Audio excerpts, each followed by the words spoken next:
네, 이번 강의에서는 correlation coefficient, 상관계수라고 하는 내용을 다뤄보도록 하겠습니다. 아래 보는 수식처럼 보면 공분산으로부터 유도가 되는 개념인데요. 우리가 크기를 플러스 1과 마이너스 1로 제한해서 정확하게 두 계수 간의 어떤 독특한 발생 경향을 파악하도록 활용할 수 있도록 만든 계수값, 그 특정한 값이 바로 상관계수라고 하는 중요한 확률 변수의 파라미터가 되겠습니다. 이에 대한 기본적인 개념과 또는 다양한 실제 적용 사례들을 한번 이번 강의에서 다뤄보도록 하죠. 예, correlation coefficient, 상관계수라는 표현은 지금 보는 수식과 같이 로 xy 이런 식의 이제 그리스 문자를 많이 사용하고요. xy라는 두 변수에 대해서 분자는 공분산, 그리고 분모는 각각의 확률 변수 x와 y의 표준 편차로 나누어준 형태로 계산이 됩니다. 당연히 공분산에 해당하는 분자는 우리가 알고 있는 것처럼 계산이 될 테니 실제 코에피션트를 계산할 때도 이 상관계수도 이렇게 expectation xy μx μy 이런 공분산의 연산으로부터 구해지겠죠. 자, 여기서 이제 우리가 기억해야 될 것은 무엇이냐? 먼저 몇 가지 중요한 성질을 살펴보자면 이 상관계수라고 하는 값은 두 확률 변수 사이에 어떤 normalized, 그러니까 주로 normalized라는 말은 규격화되고 1이라는 개념인데요. 크기가 1로 정규화된 그런 측정 값이다 라고 우리가 기억해야 됩니다. 코베리언스는 x하고 y가 발생하는 이 어떤 진폭 같은 것이었는데요. x나 y의 값의 크기에 따라서 굉장히 이제 요동칠 수 있다라고 했었죠. 그래서 우리가 코베리언스를 가지고 xy가 상대적으로 어떠한 식으로 분포하는지를 정확하게 측정하는 데는 좀 이제 어려움이 있는데, 그러한 단점을 보완해서 규격화된 정교화된 방법으로 xy에 발생하는 현상의 그 연관성, 경향을 살펴보자. 그게 바로 이 correlation coefficient라는 개념이라고 이해하면 되겠습니다. 여기서 보시면 x-µx, y-µy, 요거는 평균을 0으로 만드는 변환이고요. 거기에 이렇게 시그마 x와 시그마 y로 나누는 것으로 요 익스펙테이션 전체 안에다가 넣어주게 되면 평균은 0이고 분산은 1인 표준 정규 분포로 바꿔주는 것과 동일하죠. 여기서 시그마 x, 시그마 y는 상수값이니까 익스펙테이션 기호 안에 같이 넣어도 되겠습니다. 그래서 결과적으로 평균은 0이고 분산은 1이 되는 두 개의 확률 변수 형태로 변환한 다음에 그것들의 일종의 공분산을 비교하는 것 같은 개념, 이게 correlation coefficient고, 이 correlation coefficient는 normalized, 정교화되어 있기 때문에 이런 플러스 마이너스 1의 범위 안에 존재하게 됩니다. 이 부분은 나중에 다시 한번 저희가 증명 확인해 보도록 하겠고요. 그러면 이제 공분산과 마찬가지로 이 상관계수가 갖는 의미는 두 개의 확률 변수에 대한 어떤 측정값이 될 텐데, 두 확률 변수가 어떠한 식으로 관계가 되면서 발생하느냐, 그런 관계를 갖습니다. 보통 우리가 코렐레이션이 높다 또는 뭐 낮다, 그 다음에 이제 공분산에서 설명드렸던 uncorrelated, 두 변수가 상관성이 없다, 이렇게 우리가 이제 어느 정도 표현을 할 텐데, 기본적으로는 두 변수 사이에 우리가 뭔가 연관성, 그야말로 상관이니까요. 연관성을 분석하는 데 쓰이는 굉장히 기본적이면서 중요한 값이고, 그 상관성이라고 하는 것은 뭐 원인과 결과처럼 받아들일 수도 있고요. 또는 우리가 x라는 변수를 이용해서 상관성이 높은 y를 estimation 또는 prediction 한다거나 그런 추정과 예측의 관점에서 우리가 두 변수를 이용할 수도 있습니다.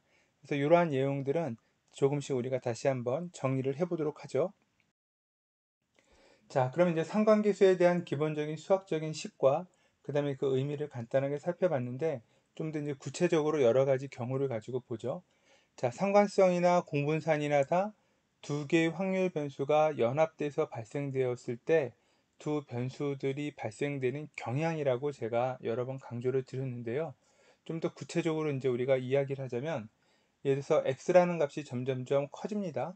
뭐 마이너스 부호에서 플러스 부호가 되든 플러스 값이 더 커지든 또는 마이너스 부의 절대값이 더 작아지든 뭐 이런 식으로 더 커질 경우 y라는 값도 마찬가지로 거기에 상응해서 큰 값으로 점점 더 나옵니다. 그러니까 예를 들어서 x가 1이었을 때 y가 3이 나왔다면 x가 5가 될 때는 y는 6이나 7이 된다거나 이런 식으로 x가 증가할 때 y도 같이 증가하는 방향으로 조인틀리 발생하는 거죠.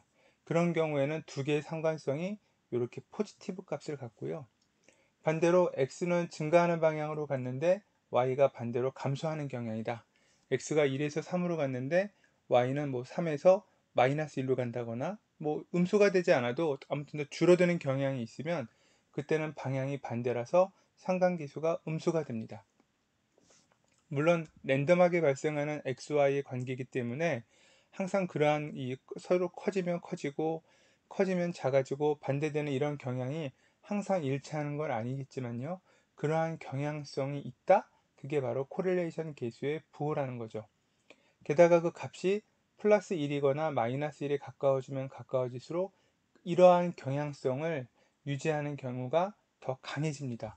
그러니까 커질 때 x가 커질 때 y도 커지고 대부분이 이제 이렇게 될수록 이제 코릴레이션 계수가 1에 가까워지는 거고요. x는 커지는데 y는 반대로 계속 작아진다. 그런 경향이 대부분 항상 발생한다. 그러면 이제 마이너스 1에 가까워지는 거죠. 이런 경향성이 바로 코릴레이션 계수이다라고 생각하면 되겠습니다. 그 다음에 중요한 성질은 이 리니어 관계, 그러니까 정확하게 리니어라기보단 x하고 y가 이렇게 직선의 방정식의 관계를 가지면 그러면 x하고 y 두 개 사이의 코릴레이션 계수는 정확하게 1이 되거나 또는 마이너스 1이 됩니다. 그러니까 여기서 a가 양수가 되면 플러스 1이 되고요. a가 음수가 되면 코릴레이션 계수는 마이너스 1이 됩니다. 그러니까 이런 식으로 두 변수 간에 이런 굉장히 정확한 직선의 관계식이 유도된다? 그렇다면 이제 우리가 x를 아는 경우에 먼저 y는 자연스럽게 계산이 되죠. 또는 반대로 y를 아는 경우에도 x를 구할 수가 있습니다. 이런 식으로 어떤 직선의 관계식을 갖는 두 변수 사이의 상관성은 완벽하게 일치한다 라고 해서 플러스 1이 되거나 또는 그 반대의 경우는 마이너스 1이 됩니다. 기억해 둘 필요가 있고요. 그 다음에 상관성이 없다? 우리가 그것을 uncorrelated라고 그러는데요. 공분산이 0이 되는, 분자에 해당하는 공분산이 0이 되기 때문에 당연히 correlation 계수도 0이 됩니다. 그래서 이제 0에 해당하는 것들은 두 개가 발생하는 관계가 별로 없다라는 거죠. 이것을 앞에 있었던 크다 작다의 개념을 하면 x가 커진다라고 해서 y가 같이 커지거나 y가 또는 작아지거나 그 경향을 우리가 정말 파악하기 어렵다. 그런 경향이 거의 없다. 그럴 때 상관계수가 0으로 점점점 다가갑니다. 자, 오른쪽에 있는 그래프들은 어떤 의미를 갖냐면요. 이 가로 방향은 확률 변수 x에 대한 값들이고요. 그 다음에 세로축에 해당하는 것은 확률 변수 y의 값입니다. 그리고 우리가 x하고 y를 조인틀리, 제너레이션에서 이렇게 이제 2차원 좌표를 찍어보는 거죠. 2차원 좌표를 찍었을 때 어떻게 되느냐? x하고 y가 이 첫 번째처럼 직선의 방정식으로 완벽하게 나오면 방금 설명드렸던 것처럼 이제 상관계수가 1에 가까운데 지금은 반대 방향, x가 증가할 때 y는 감소하는 방향으로 발생하고 있죠. 그래서 이제 계수가 마이너스 1이 되고요. 오른쪽 아래처럼 x가 증가하는 방향으로 갈 때 y도 커지는 방향으로 발생하는 이런 직선의 경우가 상관계수가 이렇게 1이다 라고 되어 있습니다. 그래서 x하고 y라는 두 발생하는 것을 2차원 좌표 평면에 이렇게 플롯해 보면 타원 모양처럼 주로 이제 발생할 텐데요. 그 타원의 폭이 좁으면 좁을수록 직선에 가까울수록 상관계수가 커지고 그 다음에 타원이 점점점 원형에 가까워질수록 상관계수가 작아집니다. 즉 원형에 가깝다는 얘기는 x하고 y 두 개의 어떤 발생하는 사이에서 어떠한 경향성도 찾기 어렵다 이렇게 되고 이런 경우는 우리가 두 확률 변수를 동시에 이용할 때 별다른 메리트가 없게 되죠. 그래서 여기에 있는 이 여러 개의 그림들은 그런 이제 다양한 상관성에 대한 크기와 XY라는 두 개의 확률 변수를 뽑았을 때의 어떤 좌표 평면의 관점에서의 분포, 이것을 한눈에 보여주는 다양한 예제들을 잘 표시해 준 그림이라고 할 수 있겠습니다. 그래서 이제 이런 그림들을 통해서 여러분들이 상관계수가 갖는 의미를 명확하게 이제 이해할 수 있을 것 같고요. 상관계수가 높을수록 아무래도 우리는 두 변수를 활용하는 관점에서 유리하긴 합니다. 하지만 상관계수가 낮다고 해서 확률 변수 간의 연관성이 적다고 해서 뭐 좋다 나쁘다 그렇게 얘기할 수는 없긴 할 거고요. 그럼 한번 이제 이그젠플들을 통해서 상관성이 실제 우리가 분석하려고 하는 두 가지 변수에 어떠한 의미를 갖는지 굉장히 직관적으로 알기 쉬운 걸 가지고 한번 예를 들어 보겠습니다. 예를 들어서 첫 번째는 상관성이 양수, 뭔가 인과관계가 그러니까 뭔가 긍정적으로 나타나는 개념일 텐데요. 예를 들어서 우리가 신장과 체중을 생각해 볼까요? 신장이 커지면, 즉 키가 커지면 체중도 일반적으로 아무래도 덩치가 커지니까 늘어나겠죠. 그러니까 신장과 체중 같은 경우들은 일반적으로 상관계수를 우리가 분석하게 되면 이제 양수가 될 겁니다. 만약에 음수가 된다면 키가 커질수록 체중이 오히려 반대로 감소하는 경향이 되겠죠. 그래서 이렇게 두 개의 값을 뽑았을 때 두 개가 뭔가 같이 증가하거나 같이 감소하는 경향이 강하다. 그럴 때 우리가 이렇게 이제 상관계수가 포지티브고요. 그 경향이 굉장히 일치 잘하고 굉장히 일정하게 신장이 커질 때 체중도 커지고 신장이 줄어드는 만큼 체중도 줄어든다. 그 비율이 굉장히 일정해질수록 이제 플러스 1이라는 상관계수에 점점점 수렴해 가겠죠. 또는 직관적으로 이해할 만한 것 중에 제가 하나 생각해 본 건 비만 지수, 그 다음에 콜레스테롤 수치입니다. 비만 지수라는 건 체중을 키로 나눈 어떤 값이 될 텐데요. 그러니까 우리가 단순하게 체중이 많이 나가는 것도 문제지만 키에 비해서 상대적으로 체중이 얼마나 나가느냐가 비만 지수였죠. 그러니까 비만 지수가 높을수록 이제 실질적으로 그 사람이 키에 상관없이 굉장히 뚱뚱할 거고, 또 뚱뚱하다고 그러면 보통 콜레스테롤 수치 같은 것들은 굉장히 높아지기 마련이니까요. 이 비만 지수라는 수치와 콜레스테롤 수치 사이에도 뭔가 이렇게 포지티브 개념의 상관성이 있을 겁니다. 일반적으로.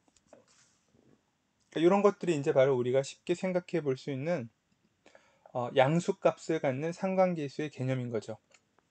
그리고 방금 말씀드렸던 것처럼 두 변수, 신장이나 체중이든 비만지수, 콜레스테롤이든 뭔가 인과관계 같은 개념, 뭐 연관성이 굉장히 높은 개념이 바로 이런 것이다. 이번에는 상관계수가 음수인 걸 좀 생각해 볼까요? 서로 이제 반대로 작용하는 건데요. 뭐 이때도 나름대로의 인과관계가 있겠지만 어쨌든 반대니까 뭔가 반작용 같은 느낌이 좀 있을 거고요.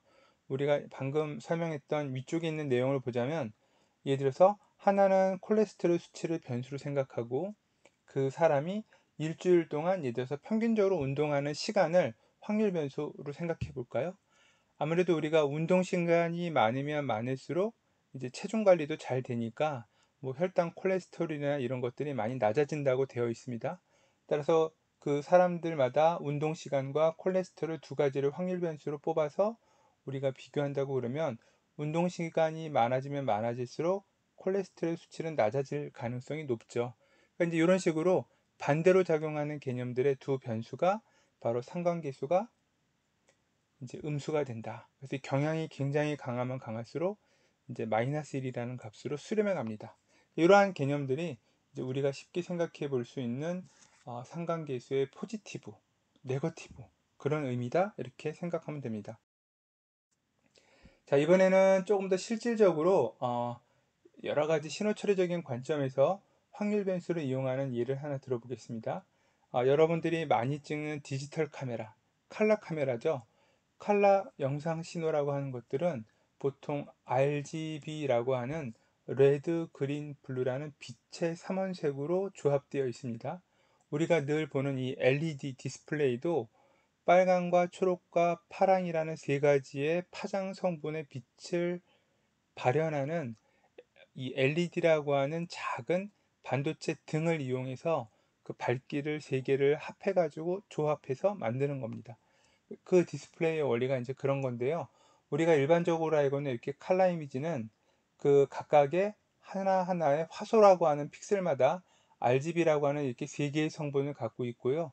이 RGB 세 개의 성분을 우리가 그 크기별로 조합해서 이렇게 이제 컬러 이미지를 만들어내는 것이 뭐 디스플레이가 됐든 칼라 이미지의 어떤 저장 방식이든 이렇게 됩니다. 그럴 때 이 RGB 3개를 조합해서 일반적으로는 각 픽셀마다 RGB 3개를 적절하게 평균을 내면 우리가 더 시각적으로 중요한 이렇게 이제 흑백 영상 Y라는 밝기 성분만을 갖는 영상 신호를 따로 만들어낼 수 있는데요. 중요한 건 사람의 시각 정보는 색상을 구분해 낼 수 있지만 일단 색상이 없어도 이렇게 밝기 정보만 갖고도 우리가 사물을 인지하고 판별하고 분석하는데 어려움이 없다라고 되어 있습니다. 즉, Y라는 신호 성분이 사람의 이 시각적인 정보 입장에서 볼 때 가장 중요한 이제 정보가 되고요. 거기에 빨강이나 초록이나 파란과 같은 색상 성분은 우리가 이제 좀 더 누릴 수 있는, 사치스럽게 누릴 수 있는 부가적인 정보인 거죠. 그러니까 동물이나 곤충들의 세계를 보면 그들이 갖고 있는 이제 이 시신경에 칼라를 잘 구분하지 못하는 그런 곤충이나 동물들이 많은데요. 그럼에도 불구하고 물체를 인식하고 뭐 하는 여러 가지 기본적인 생태계 자체의 삶에는 문제가 없습니다. 이제 그런 개념으로 생각하면 이 Y라는 신호가 우리가 물체를 인식하고 판별하는데 가장 기본이 되는 중요한 성분이라는 거죠. 그래서 이제 우리에게도 이 Y라는 성분이 가장 중요하게 취급이 되고 여러 가지 영상 시스템이나 칼라를 다루는 정보들도 Y 성분에 대해서 굉장히 세심하게 저 정보를 잃어버리지 않으려고 노력을 합니다. 자, 서론이 길었는데요. 그럼 제가 이제 여기서 실질적으로 얘기하고 싶은 건 칼라 성분 RGB와 Y라는 이 성분들 간에 두 개씩 짝을 지어서 한번 코릴레이션 코이피션트를 한번 구해봤습니다. 그냥 인터넷에서 떠도는 사진들 한 100장 정도를 모아서 무작위로 그 100장마다 사진의 픽셀 화소가 수백만 개는 될 텐데요. 그런 것들 100장을 모아서 수백만 개의 화소 100장에 해당하는 것들의 RGB 값들을 Y와 R, Y와 G, Y와 B를 한 픽셀마다 동시에 하나씩 뽑아서 걔네들의 확률 분포를 계산하고 그리고 이제 코릴레이션 기술을 구해봤습니다. 구해보면 Y라는 신호와 빨간색은 0.4, Y와 G는 0.7, Y와 B는 0.18이 나왔습니다. 여러분들이 이제 제가 이 값을 측정할 때 사용한 영상이 아닌 더 많은 다른 영상들을 이용했다면 이 값들은 뭐 바뀔 수는 있겠죠. 자, 참고로 이 0.7, 0.4, 0.1이 의미하는 건 무엇이냐? 그린 성분이 높아질 때 Y라는 밝기 성분도 높아진다. 즉 밝아진다예요. 빨간색 성분이 높아질 때 전체적으로 밝기도 좀 높아지는 경향이 0.4, 여기는 0.7, 여기는 0.18 이렇게 되네요. 그러니까 세 개 중에 Y랑 상관성이 더 높은 칼라 채널, 칼라 성분은 바로 이 초록입니다. 그래서 이제 어떻게 하느냐? 우리가 이제 칼라 디지털 카메라를 이용해서 사진을 찍을 때 그 시모스 센서 앞에 각각의 이제 픽셀에 해당합니다. 들어오는 빛이 여기에 이제 저장이 되면 어떤 전기적인 크기의 양으로 밝기를 우리가 저장할 텐데요. 문제는 우리의 이 시모스 센서라고 하는 전자 센서는 RGB라는 칼라 성분을 구분하지 못합니다. 그냥 통째로 들어오는 빛의 세기를 그냥 저장하는 거죠. 그래서 어떻게 하냐면 각각의 픽셀 앞에다가 파란색 성분, 빨간색 성분, 초록색 성분만 통과시켜서 저장해 주도록 하는 이런 베이어 칼라 필터 어레이라고 하는 걸 만들어 놓고요. 시모스 센서 어디에는 초록색만, 어디에는 파란색만 이렇게 저장이 됩니다. 그리고 이제 없는 칼라 성분을 주변에 있는 녀석들을 이용해서 이제 채우는 거죠. 이 부분 같은 경우는 지금 빨강도 없고 파랑도 없으니까 주변에 있는 것들을 가지고 채우게 돼 있어요. 자, 그러면 이 베이어 칼라 필터 어레이를 잘 보시면 결국 우리가 RGB 중에 하나씩은 저장해야 될 거고요. 그리고 그거를 반복하다 보니까 어떻게 되느냐? 4개의 픽셀마다 하나는 파란색, 하나는 빨간색, 그리고 나머지 2개가 초록색. 초록색은 2배로 더 많고요. 파란색과 빨간색은 한 픽셀씩만 있죠. 그 구조가. 모든 이 칼라 필터 어레이들이 다 이런 개념으로 정의가 되어 있는데 거기에는 어떤 의미가 깔려 있느냐? 우리의 시각적으로 가장 중요한 Y 성분과 밀접하게 상대적으로 상관계수가 높은 초록색 성분을 더 많이 넣어서 디지털 카메라로 사진을 찍을 때 영상 신호에 이 Y 성분에 해당하는 영상 정보가 덜 손실되도록 하자라는 게 바로 핵심입니다. 저희가 필름 카메라를 가지고 옛날에 그런 사진을 찍을 때는 그 필름 자체의 컬러가 그대로 찍히기 때문에 사실 이런 개념이 필요 없었죠.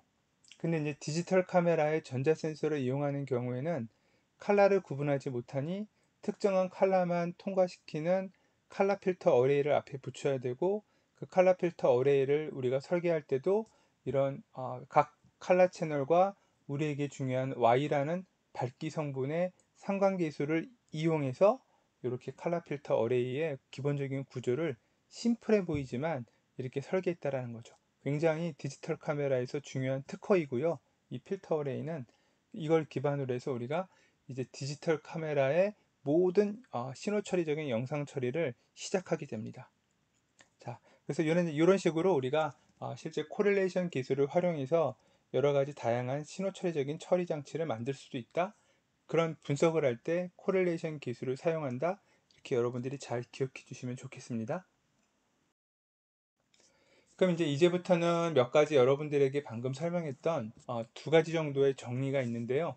하나는 이렇게 직선의 관계식을 가질 때 코릴레이션 계수는 정확하게 1이 되거나 마이너스 1이 된다. 그런 얘기를 이제 한번 증명해 보도록 하겠습니다.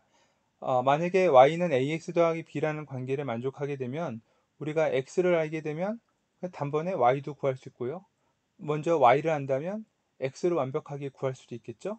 그런 식으로 두 변수를 이용해서 에스티메이션이나 프리딕션 할 때 가장 유용하게 할 수 있는 것, 그게 바로 이제 이런 케이스입니다. 자, 한번 보죠. 먼저 우리가 x와 y의 각각의 평균을 구해야 될 텐데, 일단 x가 주어져 있다고 가정하고 expectation x와 시그마 x는 그대로 일단 우리가 쓰기로 하고요. y에 대한 평균만 먼저 구해보면 y에 대한 평균은 요 ax 더하기 b를 그대로 넣고 a는 상수, b도 상수니까 결국 이렇게 되겠습니다. 그러니까 y에 대한 평균이고요. 그 다음에 이제 y에 대한 분산. y에 대한 분산은 우리가 보통 각 변수에서 그 변수의 평균을 뺀 거의 제곱의 expectation입니다.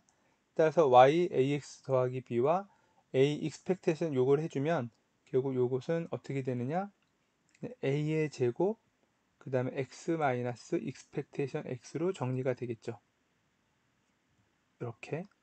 그래서 결국 원래 x라는 녀석의 분산의 a제곱 이렇게 만들어지는 것이 바로 이제 y의 분산이다. 그럼 이제 우리가 구하려고 하는 공분산부터 시작해서 이제 한번 해보겠습니다. 공분산은 x 곱하기 y에 해당하는 평균의 각각의 평균 expectation x와 expectation y인데 이것도 이렇게 expectation x 더하기 b로 바로 쓰죠. 그럼 이제 이 부분은 어떻게 되느냐? 우리가 y 대신에 ax를 대입하면 되니까 결국 이렇게 a 그 다음에 x 더하기 b였는데 x랑 곱해지니까 제곱, 여기는 bx, 요거의 expectation입니다. 그리고 a의 expectation x 평균의 제곱 마이너스 b의 expectation x.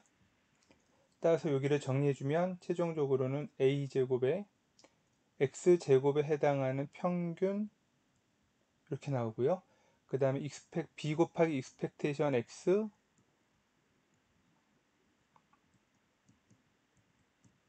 그 다음에 마이너스의 제곱에 다시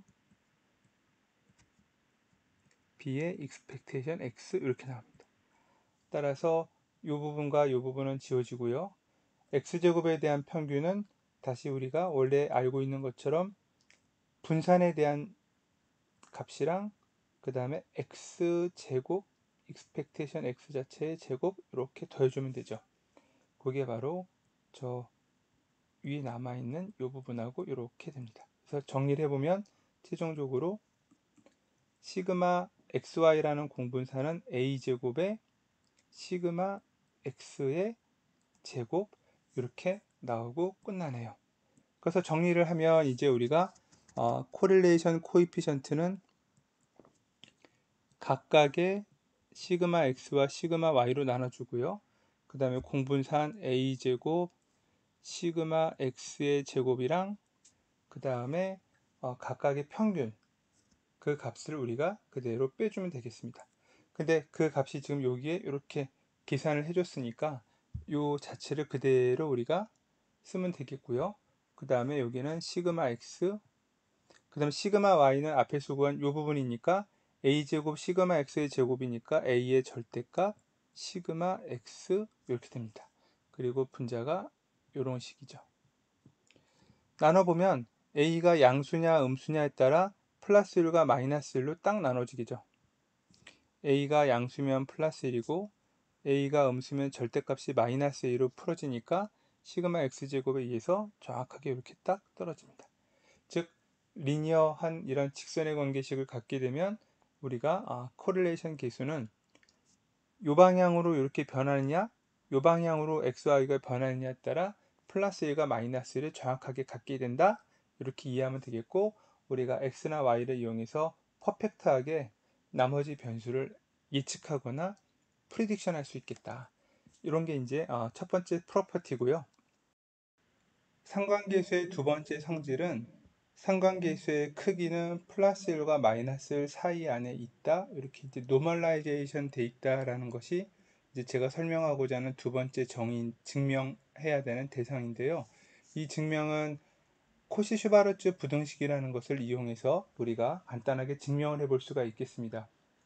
먼저 벡터, 선형대수의 벡터 개념에서 우리가 이 코시-슈바르츠의 부등식을 정의하자면 x라는 벡터와 y라는 벡터를 내적해서 얻어지는 값의 제곱은 각각의 벡터의 크기의 제곱보다 작거나 같다.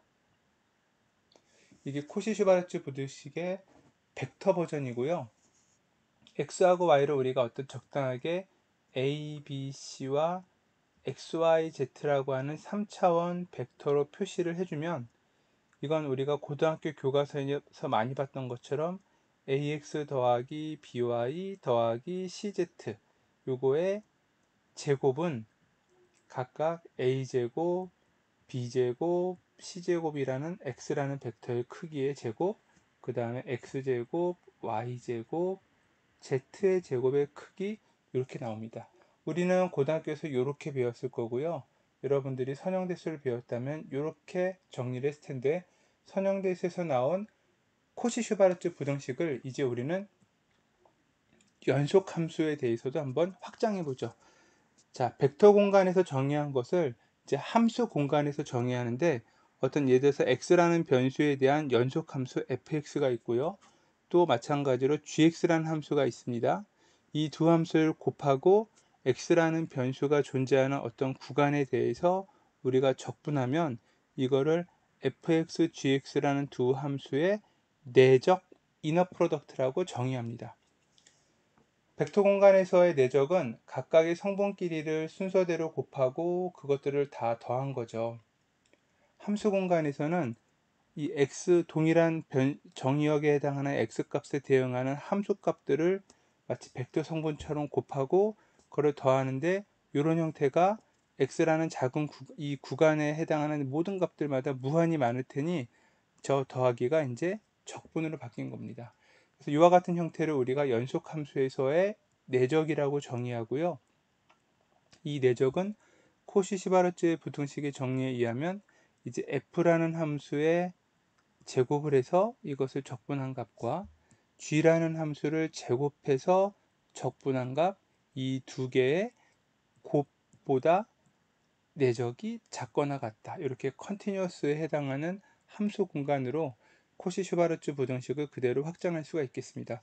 이제 우리는 디스크리트한 랜덤 베리어블은 벡터로, 그 다음에 컨티뉴어스 랜덤 베리어블에 해당하는 경우는 요 펑션 스페이스라고 하는 요 오른쪽에 주어진 요 형태를 가지고 유도해 볼 텐데요.